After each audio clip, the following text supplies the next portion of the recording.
All right. As you know, I always like to start with something interesting.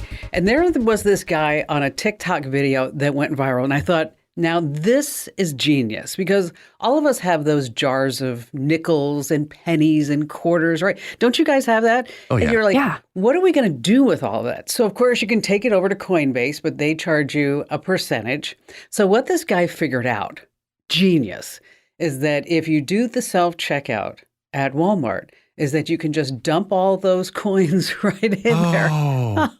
And it will tell you whether or not you need to put in more pennies and more nickels or quarters, but there's no percentage that you have to pay. I mean, that is really something. Because after all, you know, it's always good to put your coins back into the circulation because there's actually a coin shortage here in the United States. I don't know if you know this. That's right. It seems like we're out of common sense. Oh, I know. That's bad. Hey, on that happy note, welcome to Tech Refresh. It's our weekly fun podcast, as I like to say, about all things digital. It's part of the Kim Komando Today podcast. So Monday through Thursday, you get just me. And then on Friday, wow, we have the whole gang here. And joining us, as always, we have our amazing content queen, Ali Seligman. And Ali, how are you going to make us more brilliant in this podcast? I have good ones today. I'm going to tell you how to score the cheapest plane tickets if you're traveling anytime soon. And then my tips for finding the actual reliable reviews on Amazon. Really? There are bad and fake reviews on Amazon? Okay. Spoiler. I yes. know. Sorry about that. And then we have our magnificent millennial and our very own internet scout, Matthew Huffable. Tell us what you have on tap. You know, I'm going to do a space news roundup for all the new space news that's came out, as well as a handy tool for how to give instructions on how to do something on your PC. And then you're on joke duty at the end, right? I am, and I brought some more dad jokes this week. I have a few of them. Okay, we're ready for that. All right, let's get this party started already with the tech news, important developments to keep you in the know. And I'm going to start by asking you both a question. There was a Google search phrase that jumped 630% between the years 2018 and today. What do you think that search phrase is that jumped 630%? Any idea? Pandemic. 2018, though. Yes. Is it something about voting? Not quite. Okay. Frank Recruitment Group, they are a tech recruiting company, and they analyzed Google search traffic between those years, and they found that the search for believable excuses for missing work rose 630%. That's right, 630%. So these are the phrases that people are searching for. The best excuses for missing work, the best way to call in sick, good excuses to miss work. Well, this reminded me, I'm not going to say the person's name because it would be really embarrassing to them because they still follow everything that we do. And I'm just going to tell a story. Don't get mad at me because I'm not going to use your name. But we had an employee many years ago that called me and said, Kim, I'm really sorry. I just can't come into work today. And I'm like, oh, no big deal. Get better. Are you sick? He's like, no, here's what happened. I was sleeping last night and my wife picked up my phone. And then she found out that I've been having an affair with her best friend for the last 3 years. Oh, my God. Oh, no. That's a good excuse. So I have to figure out a new place to live today. Okay. And I'm like, could have just said I'm moving. yeah, exactly. I was like, okay, that's TMI, but okay, take whatever time that you need. But anyway, in other Google news, I am bad news Kim this week, not bad news Ali. Because if you use Google Chrome on a Mac, you want to update your browser. To the latest version, they say there's exploit, emergency, security updates, 0-day. Okay, those are already like bad phrases to use in one sentence. So if you're using Google Chrome on a Mac, just go ahead and get the update. All right, Matt, you're up next because you love all things space. Tell us what's going on. Going to put back on my Space Cadet uniform because there's a bunch of updates that I wanted to get out there. There's a lot of small ones, so I thought I'd give you the top 3 that happened this week. SpaceX actually relaunched its largest rocket that they have, which is called the Falcon Heavy. And it's basically just 3 Falcon rockets strapped together. But this is the same rocket that Elon used back in 2018 to launch his own Tesla Roadster into orbit around the sun. Do you remember that? Oh, yeah. That was crazy. It was. And a lot of space lovers love this rocket because of one little trick that it does. When these rockets launch, the two side rockets detach, and as they come back down to land right where they lifted off at the launch pad, there's a large sonic boom, and everyone that's around it can hear it as they break through the atmosphere. So that's always really cool. But this mission was called the USSF-44. It is a secretive government mission for a, quote, surveillance satellite. Now, that's all they've released about it, but this is the first time they've launched this rocket in 3 years, so a lot of space lovers really paid attention to this. The next big thing that happened this week is the SLS, the Space Launch System, is finally back up on its launch pad in Cape Canaveral. This is the rocket that was 3 months ago was about to do that mission to the moon, and then it was delayed, and then it was delayed again, and then it was taken off the launch pad and taken back into the hangar, right? Well, it's Go to your room. Exactly. That's funny, Allie. go to your room, Rocket. You're not ready. So they brought it back out. It is up at the launch pad, and they are tentatively planning a launch for November 14th. So hopefully, fingers crossed, if all things go right, this will be the first mission back to the moon in decades, which is really cool. Finally, this is one of the most amazing photos I've ever seen. The James Webb Telescope released more of its beautiful photos, Wow, two it of is which true. two of which just blew me away. One of them was two galaxies colliding with each other. This is called IC 1623, and it's 14 million light years away, but it's literally two large galaxies just swirling around each other. And scientists believe that because of the high mass of these two galaxies colliding with each other, this is where new stars are being formed within that mass. It's a beautiful photo. It It's is crazy. It is. Gorgeous. It's stunning. The second photo you might recognize. It's a picture of the Pillars of Creation, which is another what they call a star nursery. But this photo was taken back in 2002 by the Hubble Space Telescope. Well, the James Webb has now one-upped the Hubble once again and took a picture of the same thing in such more detail. It's incredible. Yeah, it really is beautiful. And when you zoom in, I think you actually see a Walmart there too. Yeah, probably. Yeah. And a Starbucks. Exactly. And somebody's calling to say your extended car warranty is expired. Wouldn't that be so funny? Somebody should Yeah, make when a you zoom, meme like zoom, that. Yeah. Enhance. Oh, man. Hey, good stuff, Matt. Thank you for sharing. All right, Allie. So we're all getting ready to travel, right, for the holidays? And it's really expensive. This number blew me away. Totally. Domestic round trip flights around Christmas this year, 40% higher than Wow. last year. Isn't that crazy? Yeah. I'm very happy. I'm staying home for the holidays. There are staffing shortages, these wonky airport schedules, more expensive fuel, you name it. So all the prices are getting passed on. So I thought, how can we save money if we're flying? The team over at Google Flights, they just looked at 5 years of flight data to see, okay, what's the best day to book? What's the worst day to book? How do you save some money? There is no one cheapest day to fly, they say, but flights on a Monday, Tuesday, or Wednesday are between 12 and 20% cheaper than wow. weekend flights. Yeah, that's a lot. The type of flight matters too. We all like to avoid a layover, right? Because it's annoying, but you can save 20% with a layover. So might be worth the time. Only How if, far- you know what I don't like about layovers, though, is what if the connecting flight Ding, ding, ding. isn't Yes. there? Okay. Yes. Or you get bumped or whatever it may be. And that's why I always try to nonstop, just get me there, right? Yeah, I prefer that too. It just feels safer. I do have a little tip for that though in a minute. Okay, and how far out should you book? Between 21 and 60 days is ideal for domestic flights. The holidays, of course, skew things a bit. They say that for the lowest prices for Thanksgiving, you're looking at 36 to 74 days ahead of time. That ship has sailed. If you still need to buy Thanksgiving travel, just do it because it's going to get more expensive. For Christmas, about 88 days ahead is ideal.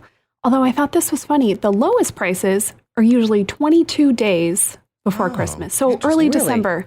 Yeah, but the tricky part there, flights do sell out. So if you've got a big family, lots of you flying, you might not want to wait. Okay, what about the day to buy your tickets? When should you do that? We are always told it's Tuesday, right? That's always the day that sticks out. Buy your flights on Tuesday. Google says Tuesday, Wednesday, or Thursday will actually only save you around 2% versus booking Really? on any other day. Now, again, all this info is 5 years worth of flight data. And things are different now, right? If you go to book a flight, it just feels different than it did before. So I thought, okay, what is something a little more up to date? Expedia also put together some numbers. These were January through August of this year. Oh, okay. They say Sunday is actually the best day to book. And for domestic flights, you can save about 5% on domestic and 15% if you're flying international. So book Wow. on a Sunday. When you book on a Sunday, because, for years, like you said, for years, it's always been Tuesday. Yeah. But now it's Yeah. Sunday. That's Sunday. interesting. Yeah, check it out. And they say it's cheapest to fly on a Wednesday, and don't book too far ahead because anything more than 3 months out and you're going to pay more money than if you just wait a little bit. So I guess it actually does pay to procrastinate sometimes. And then one more thing, they also looked at cancellations. Yeah, so many flights get delayed and canceled. Now, flights that leave after 3 p.m. have the best chance of being canceled, so try to fly earlier in the day. Same Take goes that for those 6 a.m. flight. Right. Exactly, yeah. Same goes for those connecting flights. So if you are taking a connecting flight, don't take the last one of the day because there's not going to be anywhere for you to, move to if that gets canceled. On commando.com, of course, we have lots more travel tips. We will tell you how to find the most legroom, all the tech you need to take with you on your long flights, all that fun stuff. I was reading in the Wall Street Journal the other day, they said that if you leave on Sunday, then that airfare is 27% higher than if you left on Monday. Yeah. Okay? Yeah. And so, Yeah, if you can take an extra day off work, you'll save a lot of money. and then Yeah. also with Google Flights, they will alert you when the price is going up or down. I always think that's really fascinating. So if you start using them a little bit more, I have a joke about time travel, but I'm not going to share it because you guys just didn't like it. I know. All right. That was bad. That's good. All right. Coming up, how to check to see if the boss is actually spying on you. We have some Alexa tricks and how to record steps with your PC. No, not the walking kind, which is the steps on how to do things. You're on Tech Refresh, so stay right where you are.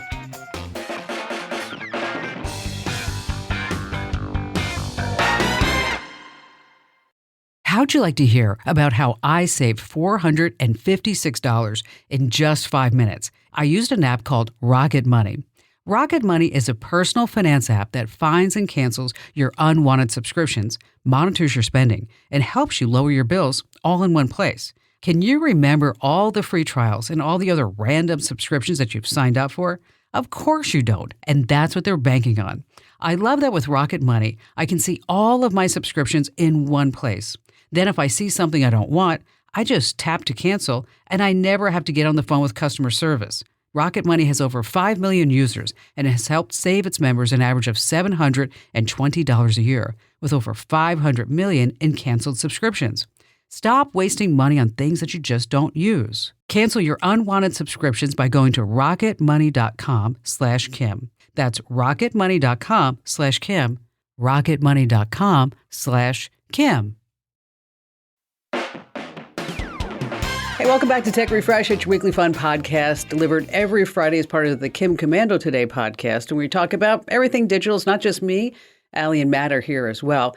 And I just want to tell you about GetKimsHelp.com. If you're ever having trouble with your Wi-Fi, your printer, getting your phone to do something, getting your Facebook account back, whatever it may be, the tech experts at GetKimsHelp.com, they can fix most tech problems in 10 minutes or less. And if they can't fix them, let me tell you, you are just not going to pay a dime. So when you need handheld tech support that you can trust, because the worst thing you can do in your entire life is just Google search what? Tech support. Tech support. Yeah, that's not going to work. So that's why you want to go to GetKimsHelp.com. Once again, GetKimsHelp.com. All right, this is part of the podcast where we like to share some insider secrets. And, I was talking about how the searches for missing work are up 630% on Google. Well, Bossware is up 62%. And Bossware is if you're working at home, or maybe you have a company delivered laptop, own laptop, whatever it may be. And then there is software on that is secretly tracking every single thing that you do when you're on it, when you're using it. And those little mouse movers, they don't work. Yeah, I don't know if you know about that. We talked about it here on the show, I think, is that you put a mouse in this little gadget and then it moves the mouse. And the whole idea is that your boss will say, "Oh, God, Matt, you're really working really late Never tonight. goes idle. Yeah. What is constantly. going on with that guy?"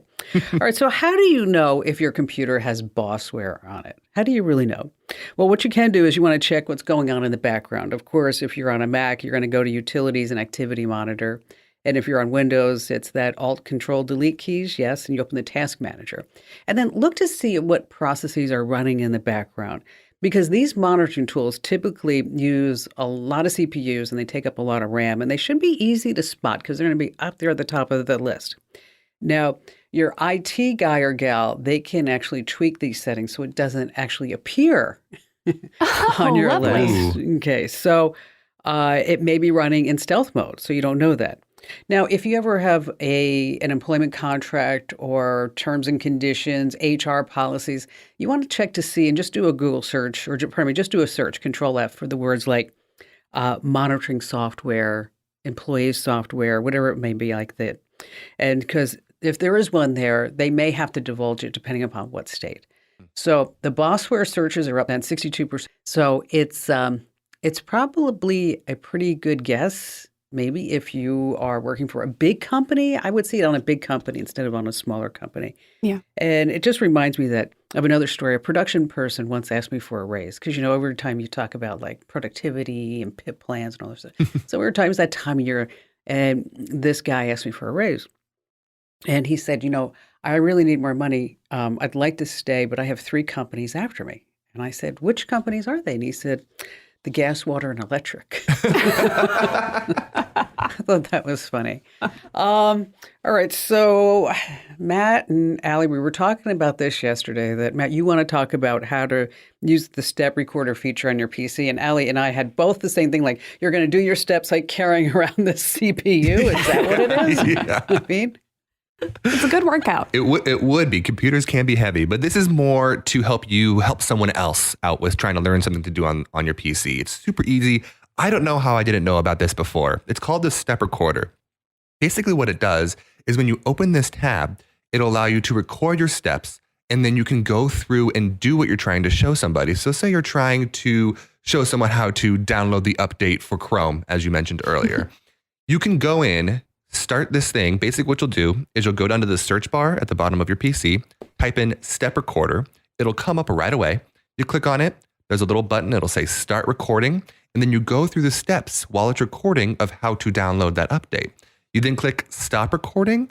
And this is amazing. It'll pull out a Word document that has typed up. The computer automatically knows what you did, types up what you did with Nice. screenshots step by step on how to do what you just Okay. did. I didn't know about that. How did I not know about that? This is It's great. incredible.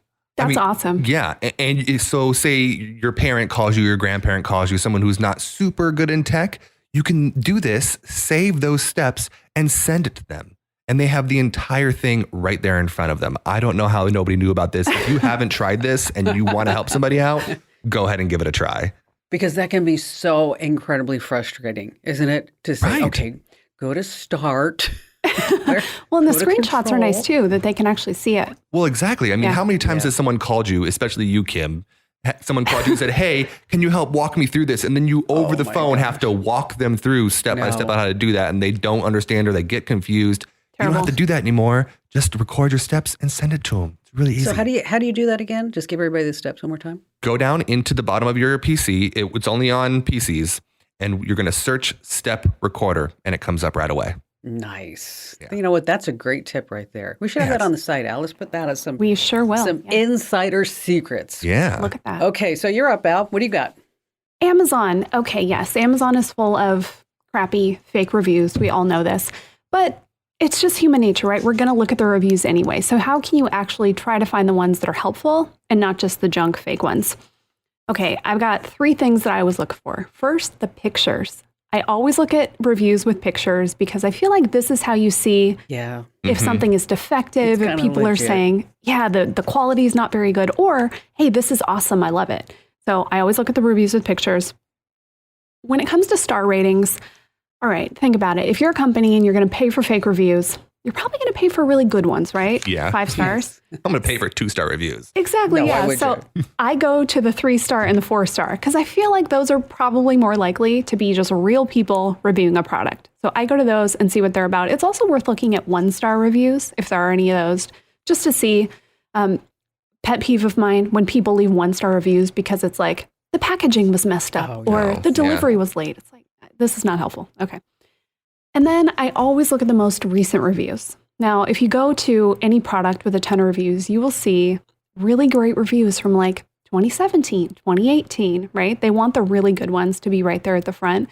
But if you filter by most recent and you see all these really bad reviews, it might be an indication that the product is just not good anymore. You know, manufacturers change, materials change, all that stuff. So it might be something that used to be great and isn't anymore. So make sure you check those recent reviews too.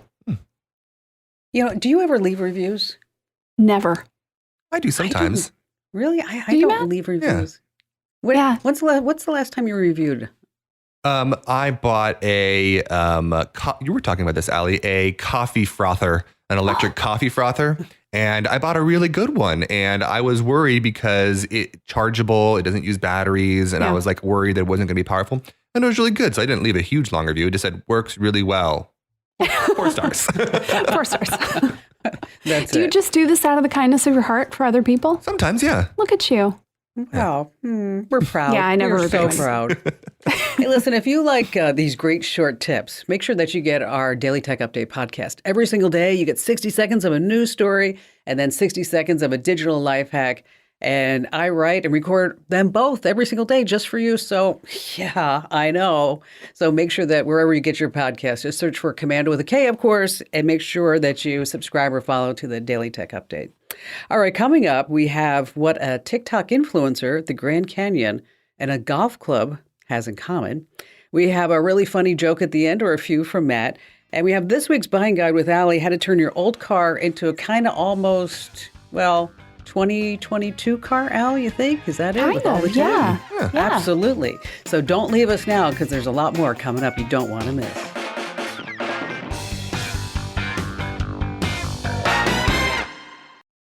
How'd you like to hear about how I saved $456 in just 5 minutes? I used an app called Rocket Money. Rocket Money is a personal finance app that finds and cancels your unwanted subscriptions, monitors your spending, and helps you lower your bills all in one place. Can you remember all the free trials and all the other random subscriptions that you've signed up for? Of course you don't, and that's what they're banking on. I love that with Rocket Money, I can see all of my subscriptions in one place. Then if I see something I don't want, I just tap to cancel, and I never have to get on the phone with customer service. Rocket Money has over 5 million users and has helped save its members an average of $720 a year, with over 500 million in canceled subscriptions. Stop wasting money on things that you just don't use. Cancel your unwanted subscriptions by going to rocketmoney.com/Kim. That's rocketmoney.com/Kim. rocketmoney.com/Kim.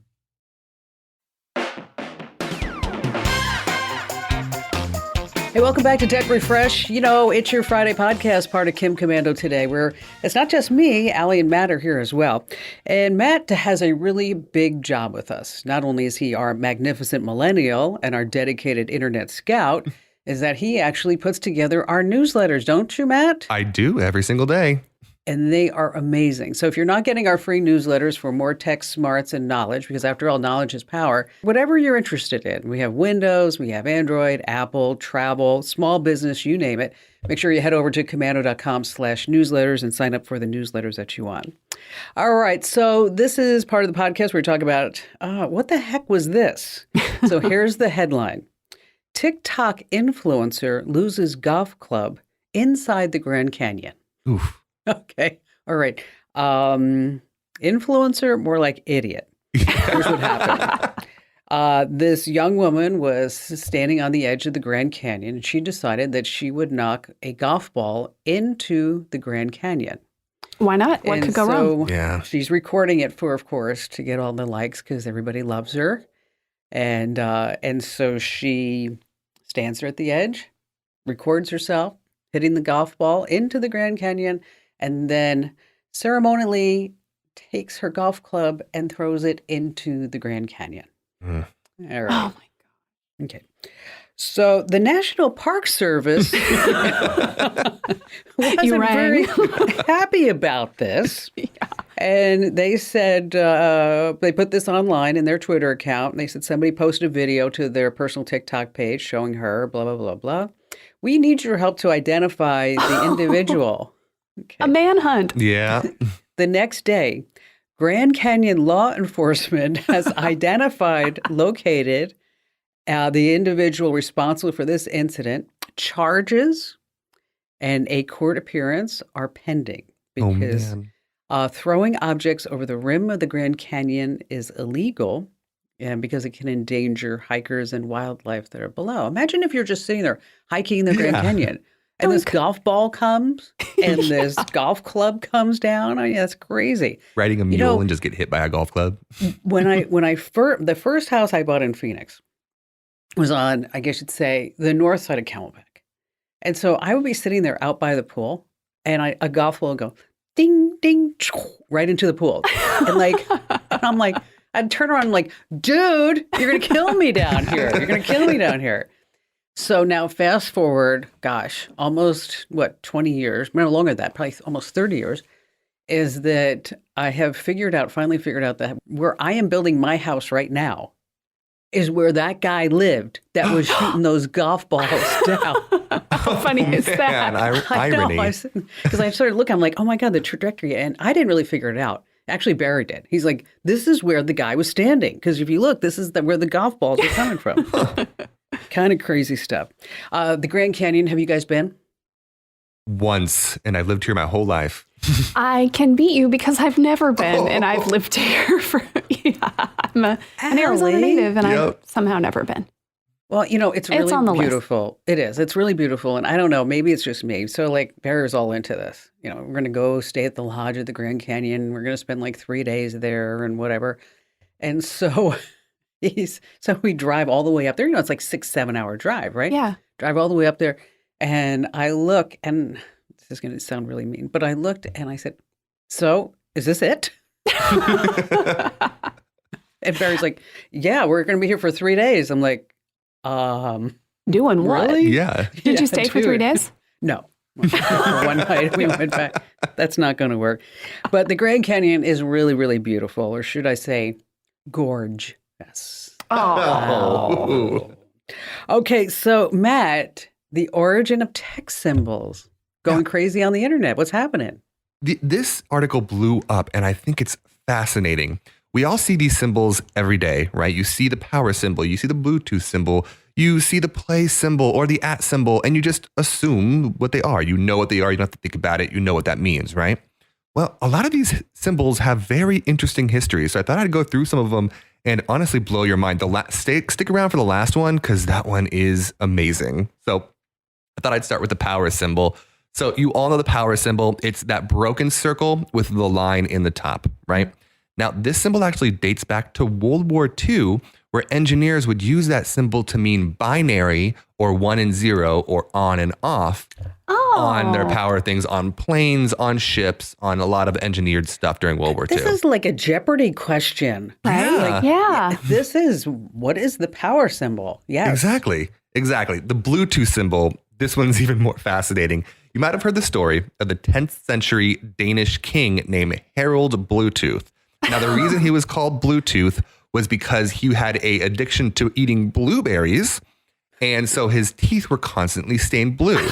Now, he was able to unite the Swedish and the Danish people the same way that Bluetooth can unite different devices. Yes. So when the creators of Bluetooth came up with the technology, they named it Bluetooth after Harald Bluetooth. Now, that symbol that you see that looks almost like a zigzag with 2 bumps on the right-hand side is actually a runic symbol that stands for Harald Bluetooth. It's H and B in runic, which is and that's- fascinating. And that symbol is really important. Oh, yeah.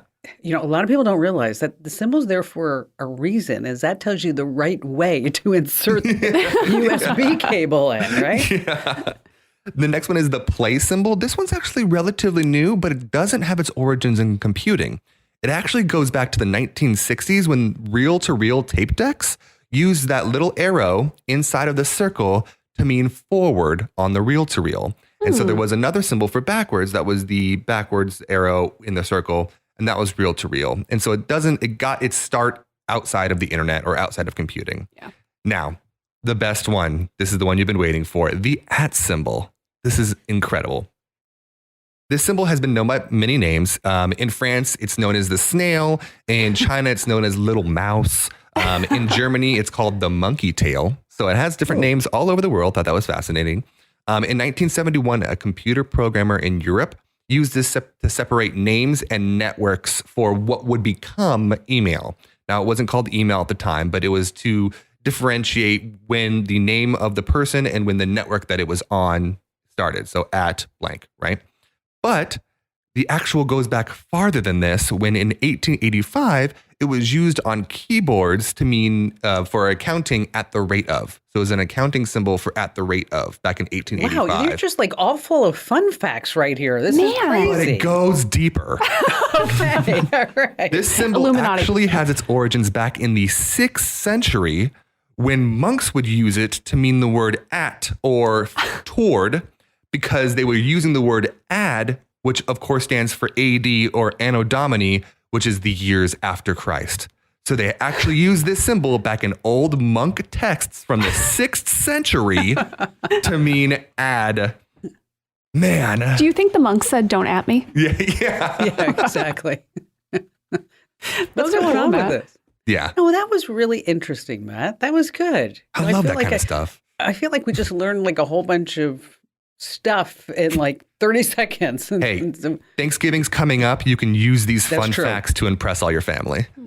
And I think we should be sharing them on our social media accounts because I Yeah. think people would like that. So wherever you are, whether you're on Facebook.com/KimCommando, Instagram.com/KimCommando, LinkedIn, make sure that you follow us because this way you get all these little tips, tricks, and secrets. And I will give you an insider tip is that my Instagram account is now private. That's right. It is private.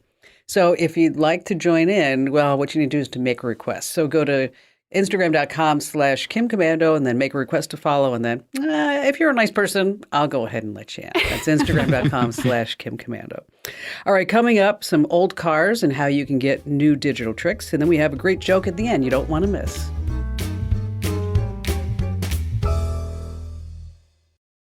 How'd you like to hear about how I saved $456 in just 5 minutes? I used an app called Rocket Money.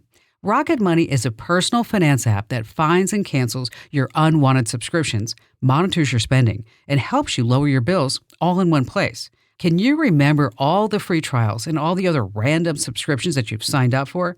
Of course you don't, and that's what they're banking on. I love that with Rocket Money, I can see all of my subscriptions in one place. Then if I see something I don't want, I just tap to cancel, and I never have to get on the phone with customer service. Rocket Money has over 5 million users and has helped save its members an average of $720 a year, with over 500 million in canceled subscriptions. Stop wasting money on things that you just don't use. Cancel your unwanted subscriptions by going to rocketmoney.com/Kim. That's rocketmoney.com/Kim.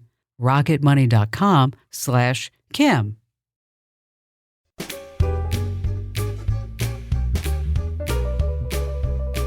Hey, it's Tech Refresh. It's your weekly fun podcast delivered every Friday as part of the Kim Commando Today podcast. And just a quick reminder is that if you ever have a question for me that you'd like me to answer, on the show, or maybe you want to be on the show, or maybe you want me to pass it along as great content that Allie and I can talk about, and Matt can put together newsletters and good things like that. Just go ahead and send me your question. The easiest place to do that, I know you like to leave them all over social media, but okay. The best place for me to read every single email and question that you want to get in front of me is to go to the website, commando.com with a K, of course. And in the upper right-hand corner, there's a link that says Email Kim. So you fill that all out. I'm the only one that reads them, by the way. And so if you ever have a question, you need help with something, you want us to cover a particular topic, that's the place to do it. All right, so might as well just say it. The holidays are here. I mean, Yep. After Halloween, it just turns into this mad rush to Christmas. Yeah. And so, as you know, I have older cars. I have classic cars. My favorite is whenever you say SLS, Matt, I think Yeah. of the SLS, the car that I have. It's the one with the going, and I've had that forever. But if you have an older car, there are some ways that you can bring it into the modern age, right out a little bit. There are. I know some people are going to roll their eyes at me, but every time I have to drive a car that doesn't have a backup cam, I realize how much I rely on it. Yeah, and then now it's the 360 cam. Oh, yeah. I don't have one of those, but those are Neither do I. yeah. Okay, that is a beautiful thing. I'll just tell you right now. when your next car, just make sure it has the 360 cam, because Okay, if noted. you really want to figure out if you're in the parking spot, the right place, That's how to do it. Yeah. that's how to do it. Nice. Well, I didn't realize there's so much you can buy to modernize your car. So if you have an older car, it's okay. You can get a lot of this cool stuff, including a backup cam. We found one that's really awesome. It's about $150. I've seen it on sale for as low as $100. Basically, all you have to do is put up the sensors, plug it into the cigarette lighter, and you're good to go. You have a 1080p Nice. backup cam. It's awesome. You can install parking sensors too. These are cheap. They're like $35. So these are basically, if your car has them built in, it's if you're drifting into another lane, you're too close to something, you get these little alerts. You can do the same thing aftermarket, that cheap. I was reading through the reviews, of course, and I saw one from somebody who said, my dealership tried to get me to install things like this aftermarket for $800. Nope, Oh, I bought these geez. for $35 and they work just fine. Nice. Yeah, nice. Yeah. That's always Okay. such a great feeling, isn't it? When you can do the same job and you do it for just like a fraction Yeah. of the Oh, cost. yeah. Love that. Totally. One more thing I had no idea you could add on yourself, tire pressure monitors. That is something I love in my car. If one of the tires is low, you get that little alert so you know which one to fill up, or oh, yeah, my tire's low. They sell these aftermarket and they're pretty cheap, about $50. So you get an alert if your tire's low. Again, you have to plug this one into the lighter as well. And so that got me thinking, man, bummer. If you want a few of these things, What do you Well, do then? yeah. Turns out they sell splitters for the lighter. So you can actually Whoa. plug in multiple things. Yeah. They're really cheap. They're under $20. So you can pick out one or two if you want them. I'd go with the backup cam and the tire sensors because I think those are so handy. But we've got a whole guide over on Commander.com that has this and lots more gadgets you can use to modernize any old car. If you search, actually this works, go to Commander.com and just search old car and it'll come up. Nice. Yeah. I sent you a picture. I don't know. Did you see the picture I sent you for the current to use at the end I of the did. Yes. newsletter? Okay, of the baby in the back. Mhm. Oh my gosh. So I just explained to everybody. So in the 1960, I think it was the Corvair, is that what you would do is you would take your baby and you'd put it in the back window, like where the trunk is. And there was like this little cradle that you'd put there. So the baby would be sitting there, and they said the baby would be all warm from the sun, love the rumbling sound of the engine. I'm like, And they'd fly just right into the back seat Yeah. if you That hit would the be brakes too hard. yeah, that would be Maybe just in the window. okay. And now you're looking at like, okay, we need like a car seat that turns around this round up to the age of 8. Strap them in. And I'm then still in a meanwhile- car seat.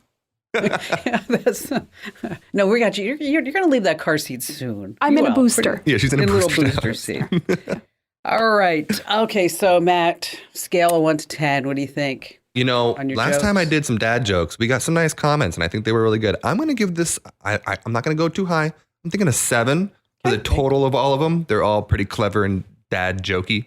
So Adding to our arsenal, there we go. all of us. Yeah. All right. And with the holidays coming up and Thanksgiving just around the corner, I thought I'd give you a bunch of Thanksgiving jokes that you can Ooh. use at the Thanksgiving nice. table this year. Okay. Okay. All right. Knock, knock. Who's there? Who's there? Butter. Butter who? Butter. Butter, open up quick. I have some great Thanksgiving jokes to tell you. Okay. Oh. What does You a know turkey? what? Ooh, go ahead. That was bad. Hey, Okay. hey, gotta keep them daddy. All right. What does a turkey eat for dessert? Peach gobbler. Can a turkey jump higher than the Empire State Building? Of course, buildings can't jump. All right. Oh, no. Oh. Why did the pilgrims' pants always fall down? Because they were wearing the buckle on their hat. All right. What do you get if you divide the circumference of a pumpkin by its diameter? What? Pumpkin pie. Hi. I was going to say, All right. I was almost got that one. And finally, my family told me to stop telling Thanksgiving jokes, but I told them I just couldn't quit cold turkey. Oh. No. All Oh, right. Matt. Those, Okay. I think they were okay. Hey, I'll take it. I'll take an okay. I know what's going to happen. I know that people are going to hear these and they're going to repeat these jokes. And Absolutely. their families are going to make the same sounds Yeah. that Kim and Okay, I but just did. But you know what's really sadder about all this is that they're going to say they heard it on the Tech Refresh podcast. Hey, Hey, if they're telling people about the podcast, we'll take it. Hey, I That's heard these true. great, they're not quite the best dad jokes, but, I'm an uncle, so I'm going to call them great Thanksgiving uncle jokes. There you go. It is. That's true. That's Beautiful. true. That's good. All right. So this is at the end of Tech Refresh where we like to say, here's your little to-do. And how about Allie, you go first. If you are taking a flight, Kim, I think you had a really great tip.